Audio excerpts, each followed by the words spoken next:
الجو هنا حر موت، الدنيا مولعه، عندي هنا اصابه بسيطه كده مش عارف ليه بس مش مهم. السلام عليكم، ازيكم يا جدعان؟ عاملين ايه؟ ان شاء الله يكون كله تمام ويومكم جميل ويوم ايجابي وان شاء الله يكون كله مليان خير. بعد ما خلصنا رحلتنا الجامده جدا في جورجيا، وكان اخر فيديو ليا ان انا الحمد لله رجعت من جورجيا من تبليسي الى الرياض، وما رجعت اتسحلت شويه كده في الشغل والدنيا ومشاغل الحياه. انتوا بالنسبه لكم اخر فيديو منزله من حوالي اسبوع، بالنسبه لي انا قعدت شهر وشويه ما اعملش فيديوهات، لان الحمد لله رحله جورجيا كانت موفقه وكانت ممتعه بالنسبه لي. عملت فيها كميه فيديوهات حلوه جدا وبدات انزلها على مراحل كده، حتى استعجلت بقيت انزل كل يومين 3 فيديو لحد ما اخلص كل حاجه. فقلت خلاص مش هينفع اوقف اكتر من كده ولازم اعمل لكم سلسله فيديوهات جامده جدا. فقررت قرار، قلت خلاص ان شاء الله في الوقت اللي هكون مش مسافر فيه بره المملكه اعمل لكم سلسله فيديوهات تعريف عن المملكه وعن العيشه فيها من خلال تجربتي المتواضعه. انتوا جايين البلد جديد او لو انتوا موجودين بالفعل في البلد ولسه جداد، فاقدر نقول لكم تجاربه الشخصيه ممكن تبقى مفيده بالنسبه لحد، ممكن تبقى ممتعه بالنسبه لحد تاني، الله اعلم.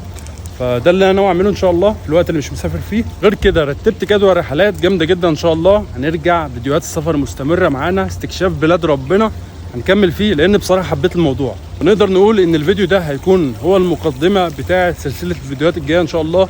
ممكن في الفيديو ده يبقى دردشه بسيطه كده اقدر انقل لكم ولو نظره بسيطه عن المملكه. ممكن ان شاء الله نعتبر الفيديو ده هو مقدمه السلسله التعريفيه عن المملكه العربيه السعوديه.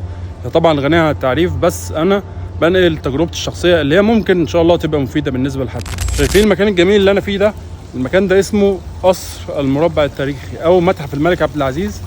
الدنيا هنا جميله، هو الجو بس اللي عاملها معانا شويه، بس الدنيا بتلاقي الجو بيبقى احسن ان شاء الله، والشتاء بيجي الجو بيبقى احسن. خلينا نديكم نظره على المكان.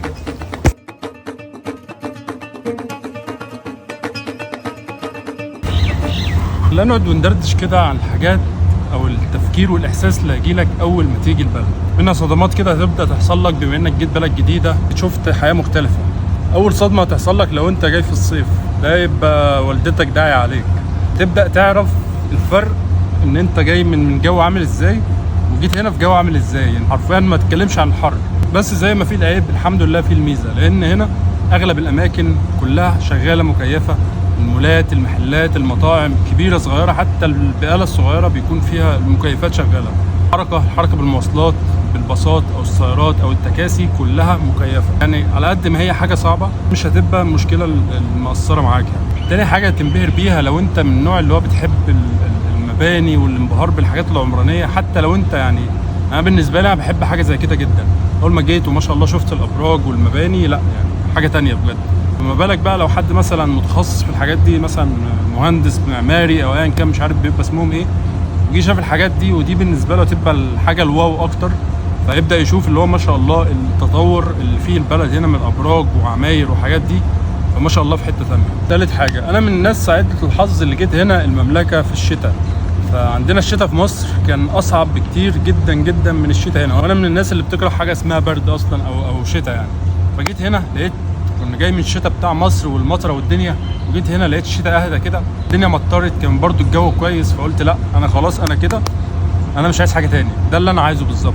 شتاء هادي والدنيا تمام. كمان انا من الناس اللي جيت هنا ايام فتره كورونا، اللي هو الحمد لله بعد ما الدنيا هديت والمشاكل قلت كده، كان لازم هنا اجباري اول ما بتيجي البلد بتحجز حوالي 5 ايام في فندق، قاعد نايم واكل شارب ما بتعملش اي حاجه، بس لازم 5 ايام تعمل تحليل، والله طلع سلبي. بعد 5 ايام تعمل تحليل كمان سلبي، فخلاص تطلع تتحرك تخش البلد الحمد لله. وعايز اقول لكم ان دي كان من اسعد 5 ايام في حياتي، قاعد في الفندق نايم واكل شارب، وقت الفطار يخبط عليا اتفضل الفطار، وقت الغدا اتفضل الغدا، وقت العشاء اتفضل.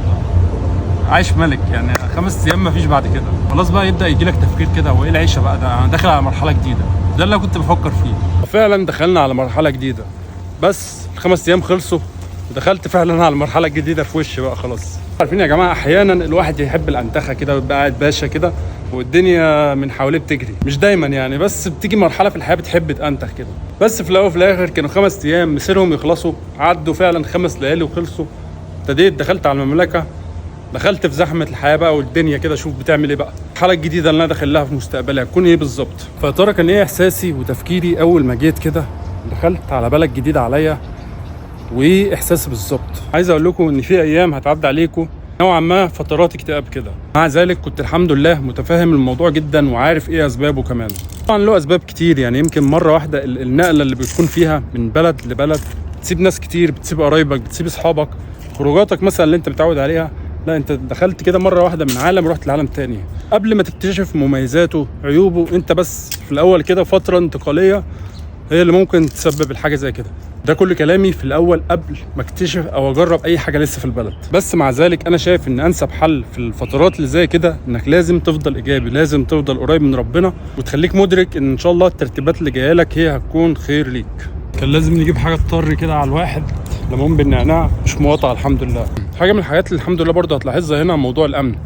عارفك يا فزلوك يا اللي بتقول الحمد لله لوحدي حامله، ومش فارق معايا موضوع الامن ده. كلامي هنا عن الامن الحمد لله تبقى ماشي في الشارع مطمن، معاك اسرتك هنا هتبقى مطمن عليهم، واسرتك نزلت الشارع مثلا تجيب حاجه من محل تحت البيت او الدنيا كده بتبقى مطمن الدنيا امان، مفيش اي مضايقات، محدش اصلا يقدر يوصل للمرحله دي، لان الحمد لله الامن هنا صارم جدا في المواضيع اللي زي كده، ومحافظ جدا في الموضوع ده. فدي حاجه الحمد لله من فضل ربنا ان هو انعمها على البلد دي. الاحاسيس التانية اللي انت بنسبة كبيرة ممكن تعدي بيها، يمكن نقول اول اسبوعين اول شهر كده ممكن تعدي بيه، هو ما تيجي تصرف حاجة في البلد دي. فما تيجي تصرف ما تحاولش تحسب فرق العملة ما بين ايا كان البلد اللي انت فيها، دي نصيحة عامة يعني. ما تحاولش تحسب فرق العملة ايا كان البلد اللي انت فيها بعملة بلدك، لان هي لو اعلى انت تحس بموضوع وحش. يعني تروح تشتري ازازة عصير مثلا، ابسط حاجة هي ب10 ريال، تقول والله ازازة عصير ب10 ريال عاملة 100 جنيه في بلدي، اشتري ازازة عصير ب100 جنيه، لا هتحس الموضوع كبير قوي. ما تعملوش كده، ما تحاولوش تحسبوها كده، عشان في الاول وفي الاخر انت مصاريفك هنا كايجار كسكن كمواصلاتك كدنيتك كلها بعملة البلد. فخليك مقتنع بالموضوع ان الريال ريال بلده، الجنيه جنيه بلده، الدولار دولار بلده، فخلاص ما تحسبهاش كتير. والموضوع ده اصلا بيبقى مؤقتا، يعني يمكن اول اسبوعين اول شهر. انا بريحكم من اول اسبوعين واول شهر واقول لكم ما تحاولوش تحسبوها، عشان ده طبيعة الحياة يعني بديهي. بصوا يا جماعه، انا مش حابب موضوع ان انا اكون اللي هو الشخص اللي هو كانه بيدي نصايح وكده، لان انا ابسط بكتير من ان انا ابقى الشخص الواعظ في حياه حد او ان انا بدي نصايح لحد.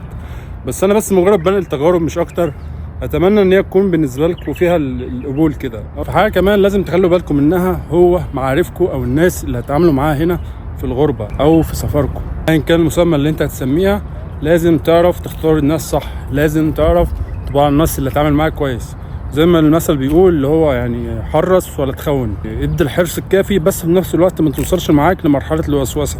خلي عندك وزن ما بين الامور كده، تعرف تقيم الشخص اللي قدامك، تعرف في المواقف المختلفه، تعرف دماغه هتوديه لفين، تعرف انت لو دخلت معاه في سكه معينه هيوصلك لفين. فلازم تعرف توزن الامور كده عشان تعرف تعيش. وتقابل ناس كتير جدا يبان عليهم ان هم اشخاص كويسه، بس ممكن يظهر بعد كده العكس.